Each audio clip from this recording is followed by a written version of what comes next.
Good morning. Welcome to Saturday Craft. Good morning, in case you didn't hear the first one.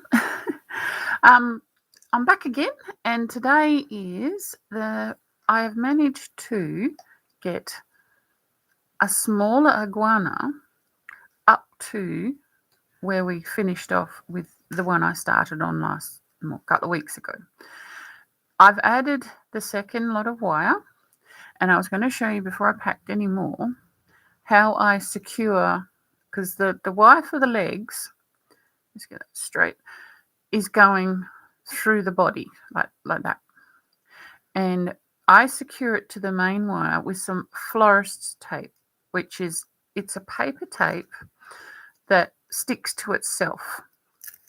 It's like a crepe paper, but it's got embedded glue. And so I put the wire through when there's no stuffing in there, pull it down, and then wind florist tapes around where they intersect. That way they're not going to shift up and down within the body as I stuff it. With the florist tape, you just pull off an amount and stretch it as you wind it, and it glues to itself. It's only paper, so it's not toxic or anything like that. With him, I have just bent his legs where his knees and elbows would be. The hands, I haven't quite done it because I'm not sure how they're going to connect yet, but I can do that later. So he doesn't have increasing for his back legs, which I thought was unusual. I had a better look at the pattern, and it's right. So that is him. So the next bit, this is my little guy. Remember a couple of weeks ago I said I wasn't really happy with how big he was coming out. So I started and I got this mill end. I don't know what the yarn is. It's quite soft. I think it's an acrylic because it's so soft. Most cotton is not as soft. I'll bring it closer so you can see. It's got a bit of a sheen, and it's got a regular amount of colours a regular amount of yarn before the yarn changes colour. So of course where I decrease it's wider, and where there's no increases it stays the same width.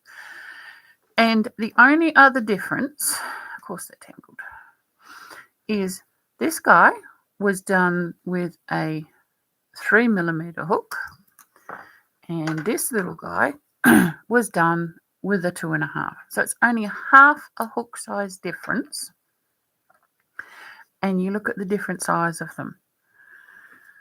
Bring them a bit straighter so you can see better. So it does make a difference in your finished item, and they're both, as I said, both of them are up to the same part of the pattern, so they're just starting to decrease for the tail. For this guy, there's no wire in him because as he was going so much smaller, he's quite a bit firmer, and I don't know if you can see, he has a lot more definition to where his jawline is, his snout, around his eyes. It just brings out more definition. Whereas this guy, because he's got a bit of acrylic in his, it's mainly cotton, but there is a bit of acrylic. A lot of that definition's been lost. He just looks like a potato. But it's not terrible because you can bring back a lot of those sculptural elements afterwards with needle sculpture, whereas he's retained a lot. It's quite a difference for only a half-size hook. So that's something to remember. So I won't be working on him today because, I'll say why.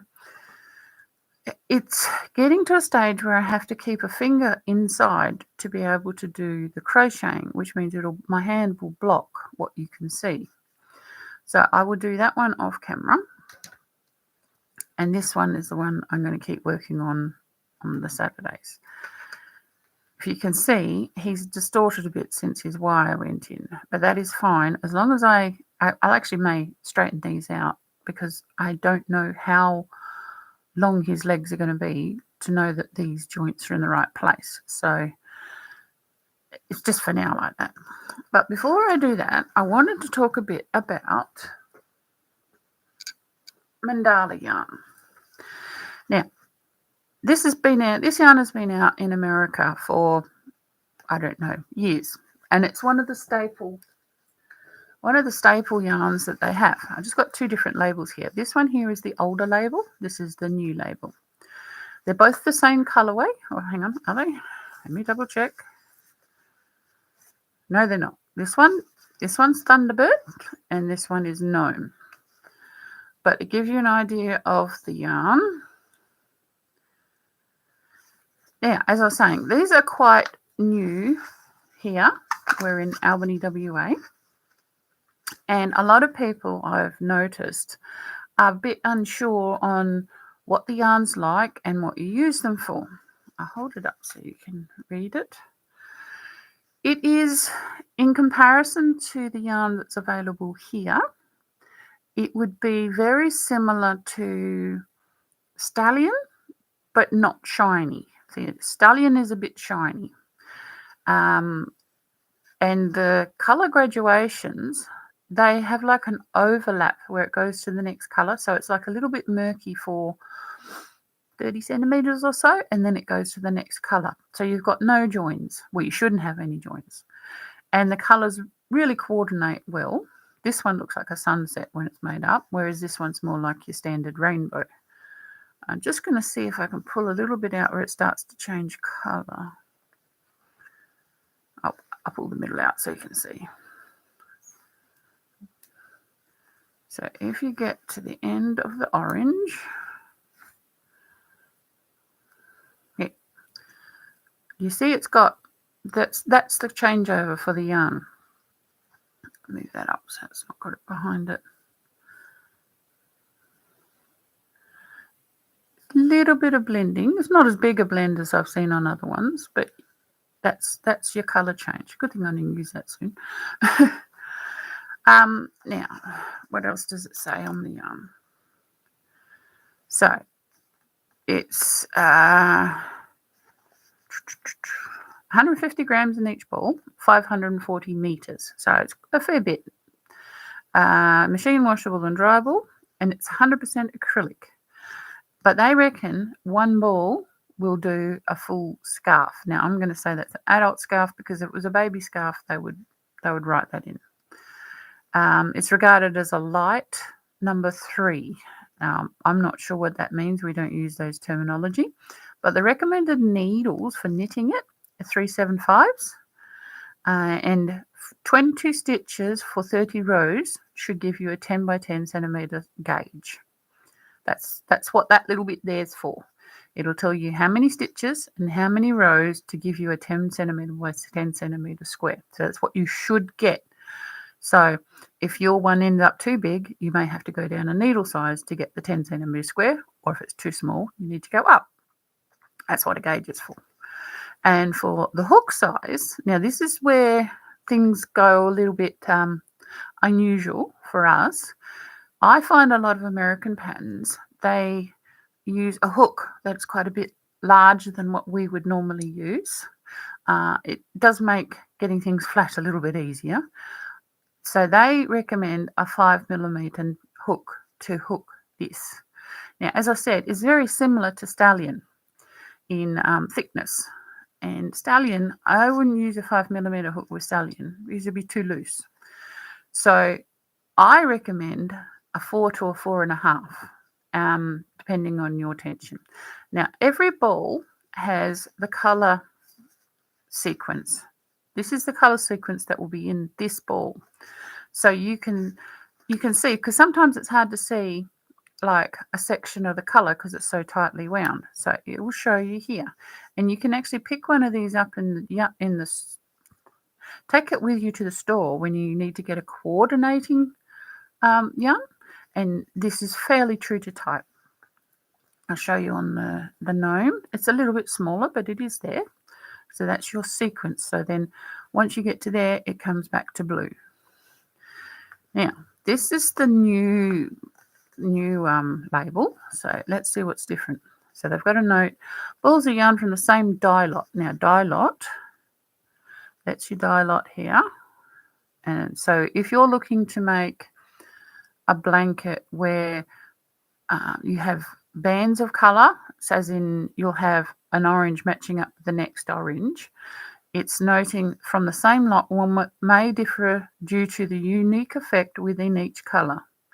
So it's their disclaimer that they may not be exactly the same. It's still a good idea to get a lot number, a yarn dye lot number. So I'm going to stuff that back in there so it can make a lovely big knot for me later on. And I'll get them out of the way. And just to note, in America where these are from, they are regarded as a staple yarn. You know, they go on sale regularly and people have big deals and all that. And a lot of Americans double them up, use 2 strands at once. And if you can get your sequences the same, it looks really nice. But the problem I find, they're a bit expensive for us to double them up. This one, this cost me, I think it was $16 because it's the older one. So it was when it first came out in Australia. So this was $16 Australian for this one ball.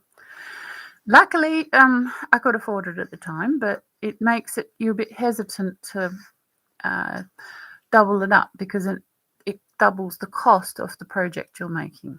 The new one, I'm pretty sure I got that for $12. So it's still a lot more than what the Americans can get it. They are coming down in price the more well-known they get. We still haven't, as far as I know, in Australia, got the newer yarns, like 100 Acre Woods. I think there's a unicorn one in the new lot. They haven't appeared in our stores yet. You may be able to get them online. They are beautiful, really are, but they're just not in the store yet. And as an extra, where did it go? I thought I'd show you this one too. This is also by Lion Brand, and this is called Ferris Wheel. And as you can see, the yarns are flecked. They've got other colours twisted through them. I didn't write this in the description. I just thought on the very moment I'd show you this one. This one's called Cherry on Top, and it's all in your autumn tones. There is only 240 metres in this, and it weighs 85 grams, whereas the others were 150 grams and over 500 metres. So basically double. What else is there? Full on acrylic, even though this feels a bit more like wool, and when it's worked up it does feel like wool. Once again, it's a 5mm hook. This does feel thicker, so a 5mm hook won't be as big a difference to what you're used to, and 4.5mm knitting needles. Once again, they say it would make a whole adult scarf, and it's listed as a 4 weight. Now, I'm pretty sure 8-ply or double knit, if you're in England, is what they call a 4. I could be wrong, but I think that's what they call it. And also with this one, it's 20 stitches for 20 rows to give you a 10 centimetre square, whereas the other one was 22 stitches for 30 rows. So you can see there's a difference in thickness. What else is there? Make sure to match die lot numbers, right? So they are saying with this stuff, the die lots are matching. So that was just a fun little thing to show you. These are called Ferris Wheel. And there is a lot of colours available in these as well. These are not the ombre. There's an ombre one that's different again. Anyway, let's get back to our iguana. So he's now got his second lot of wire in. I'm going to push these down, otherwise they're going to get in the way with the needle, hook, whatever. Now, the other thing I did, I'm starting to run out of my marker thread. And you can see that. See that? That's my marker thread showing me where the beginning of the row is. We've been using it the whole time. So what I've done down here, I pulled the very last one and I cut it. So the knot itself is inside the head. It doesn't matter because it's the same. It's the same thread as this. So I'm pulling this up. I'm pulling this up. That'll probably do there. And then we'll give it a good yank.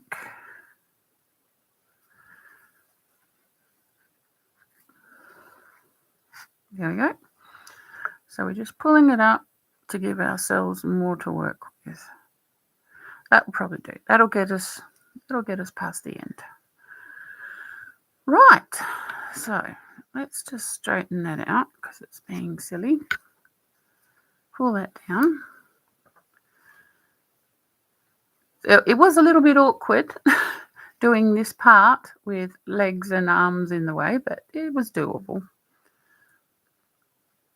Now, has that gone over? Yes, it has. So we are up to the next row, which is just going around once with no increases. Or did I do that? The row before. No, the row before has decreases. So that's how we tell where we're at. The row before has decreases. So I can see...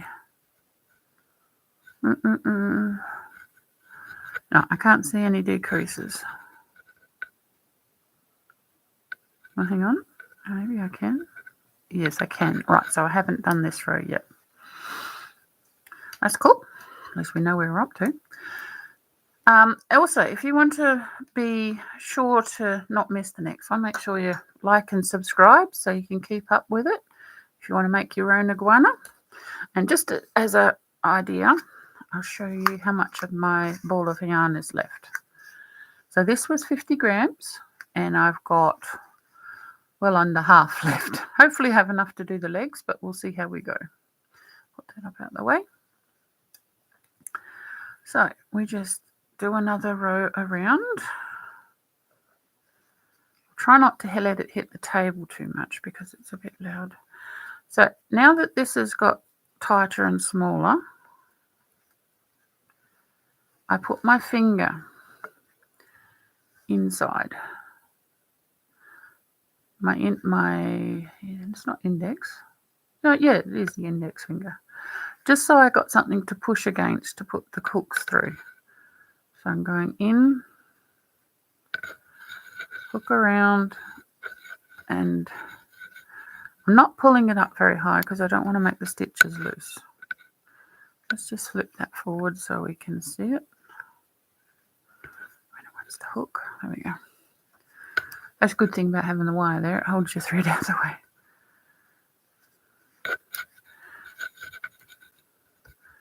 It is not as awkward to do this as it looks, but because I'm trying to hold it up to the camera so you can see what I'm doing, it does make it a little bit awkward.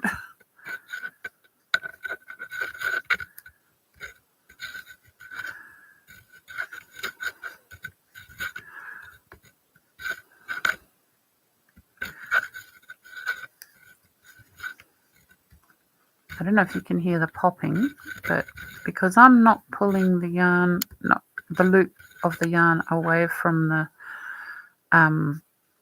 fabric, it's popping a little bit because it's not getting any lax, any extra yarn, and that's what keeps the body of the iguana quite tight and firm. See, that's what got me, is because I'm making this quite tightly, and yet I've lost a lot of the stitch definition or shaping that was done in the head as soon as I stuffed it. Whereas the little one has got that shaping. Alright, so we're nearly back to where we started. Hello to the people watching, I can see you.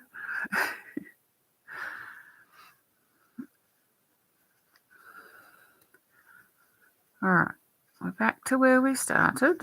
Oh, hang on, don't catch that. Oh, come on, get there. There we go. Right, because this is a piece of thread, you need to check where it's coming through, which it's... Do you see that little bit of brown? That is our marker. So the stitch it applies to is that one there that crosses over the top. So I've got 1, 2, 3 to go, and I've finished the row.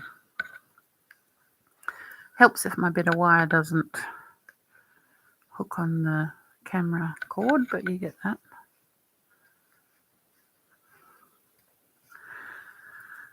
I have to keep changing my way I hold the yarn.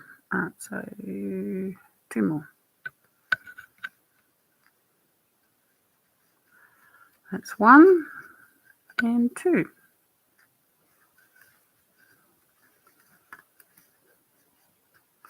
Okay, so we've done that next row.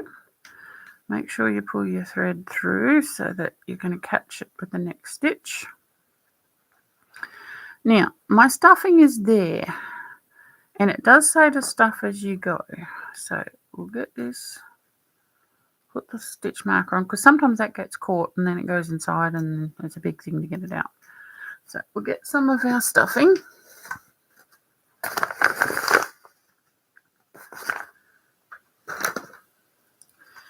And I'm just using my fingers to push it in. I could use the chopstick, but I don't need a lot of firmness in this area. So I'm just working my way around, trying to keep the wire in the middle so that it's not going to be easily seen or felt from the outside of the toy. And you just work your way around, pushing it down.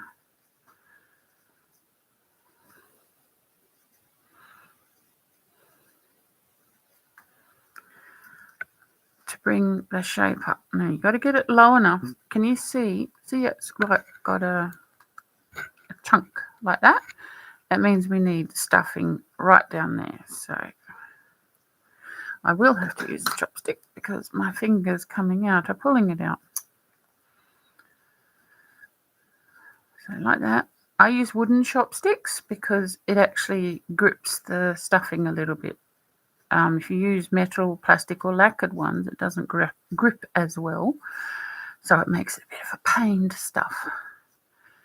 So here we go. And down. So make sure that you push the stuffing down enough that it's not going to be caught on the next row that you crochet. All right, make sure that's straight. Make sure that that's coming to the middle a bit. All right, so we've done that. So once again, the tail's in the middle. Bring those down so it's out the way. And we're ready to go again. So the next instruction. Done that. 5DC2 together 3 times. Right, so off we go again. So the next instruction is 5 DCs, then 2 together.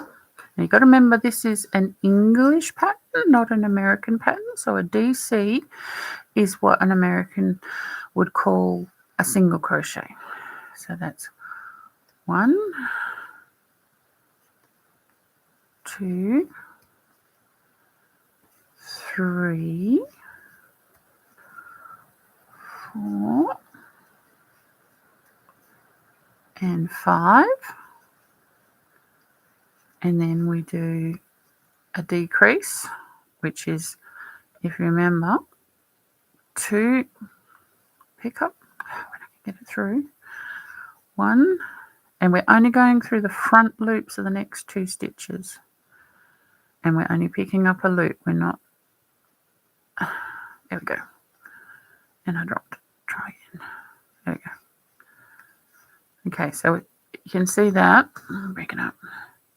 We haven't picked up the back loops, we've only picked up the front loops. And then if you remember, you want to pull the hook through but back towards the last loop you picked up. So we're basically bringing it over. So we're in as in line as we can with the last loop we picked up. That way it is actually a decrease. We're not putting too much yarn there and it loosens back to over the first stitch or the second stitch. So that's 2, 3, 4, and 5. Okay, just like that. Now, next one is only through the front loop. 1, and come on, get through it. There we go. 2, see, only through the front loops. And then pull it through over the top of the last loop you picked up. So we should be able to do another 5 and a decrease and be back where we started. So that's 1, 2,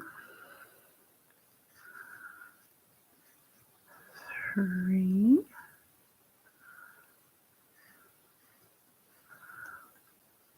4, and 5. And then there's the last 2. 1 and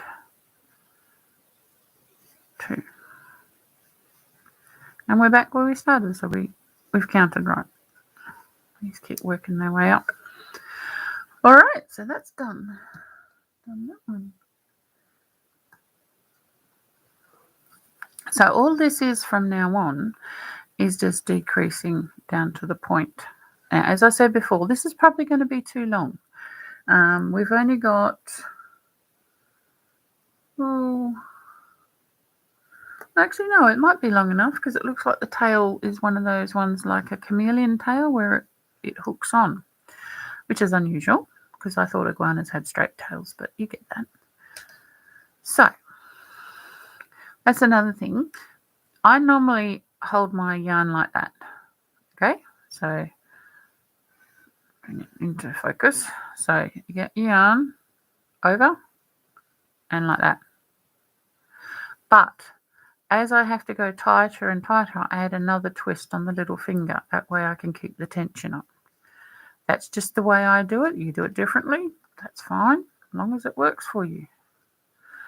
This is crochet. Do what you want. Okay. Bring that down there out the way. Okay. So off we go again. This one is only 4. So make sure we get the first one. 1, 2, 3, 4, and then a decrease. 1 and 2, and if you see, I'll just hold it still so the camera can focus. That's the last row's decrease. So our second pickup is the decrease from the last row. Bring it back to where we were.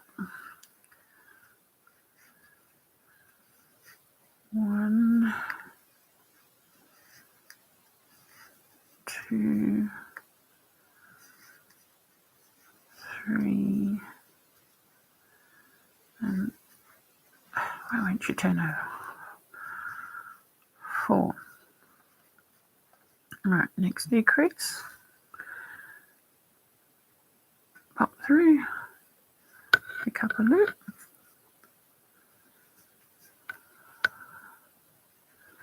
Hop through and pick up the loop that's on the, well, it's actually a stitch before the closing stitch of the line decrease, but it's right on it. And pull through back to where we were, and now we do the last one. So 1, come on, 2,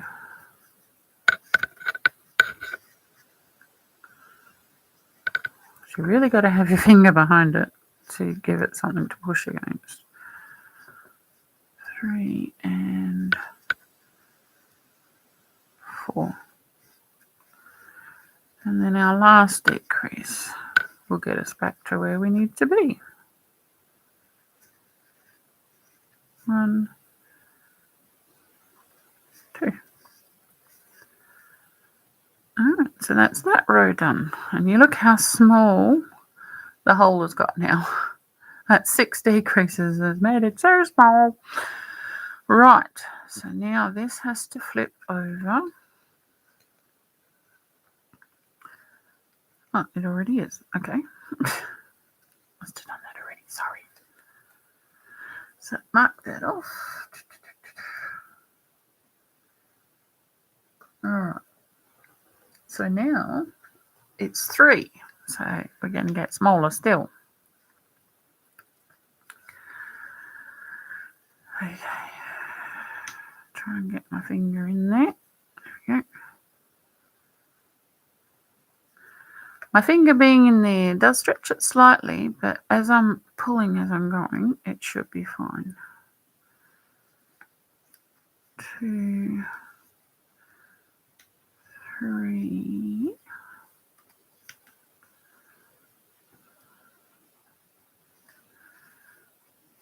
1 and 2.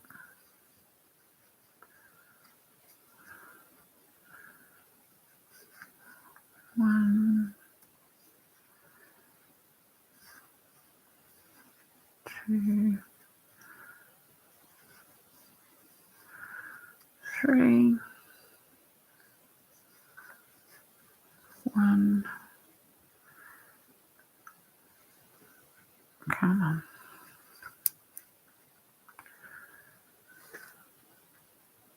Get through. There we go. 3.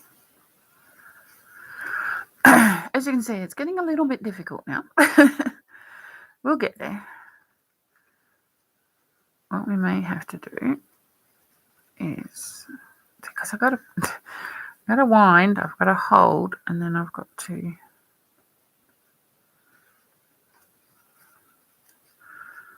one,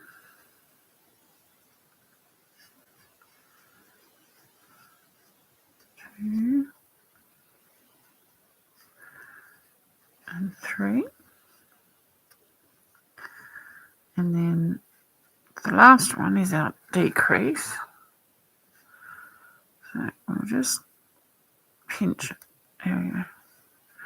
Because we're only picking up the front, I can pinch the back and the front together just to make it a bit easier to hold, because I'm only going through the front. I don't want to crochet the back and front together, I just want to get the front stitch. Right. So that's that done. Now look how small our hole is. But that's how you do it. All right. So I will finish off his tail, and it will get increasingly difficult, but we can do it. I'll put this back in here so I don't lose it. I probably won't stuff anymore until I've only got, what's our stitches? 6 stitches. Yeah, I might wait until I've only got 6 stitches, because I can use the narrower end of the chopstick through 6 stitches. It will get quite difficult. What I might do is I'll do up until I get to 6 stitches, and then when I come on next Saturday, I'll show you how I finish off the tail, which includes cutting the wire, bending it over. I may even wrap the end with the florist tape, just so it doesn't push through when it's being played with or whatever. So another good thing about the florist tape is because once you stretch it, it sticks to itself, but it also goes sticky on the outside slightly, which means the stuffing sticks to it, and which helps it for not protruding through your work. And then after that, we're going to start making his legs, and that will be interesting. I may straighten these out because they are starting to scratch me a bit while I'm working, so I'll just straighten them out and push them down. That way they're going to stay out of the way. Alright, because it's aluminium wire, it's a bit easier to do with your hands. Don't need tools just to straighten it out. I don't know what the gauge is, quite thick. Alright, and also allows you to check, see what's happened? They're not the same anymore, so straighten them out, pull that through a little bit more, and then bend it again so that his legs are the same length. All right, so that's it for today. Not a hell of a lot today, but it's at the stage where there's not a hell of a lot I can show you. I will get the little dude up to the same point. Now, as I said, I've put wire in this one because he's quite a bit bigger. in the pattern, they don't put any wire in until the tail. So I will put the wire in on him when the pattern says, not my feeling. All right. And I hope that you enjoyed this, and please like and subscribe so you can follow along and get the whole pattern, or not the whole pattern, but how you make the whole thing. So see you next week.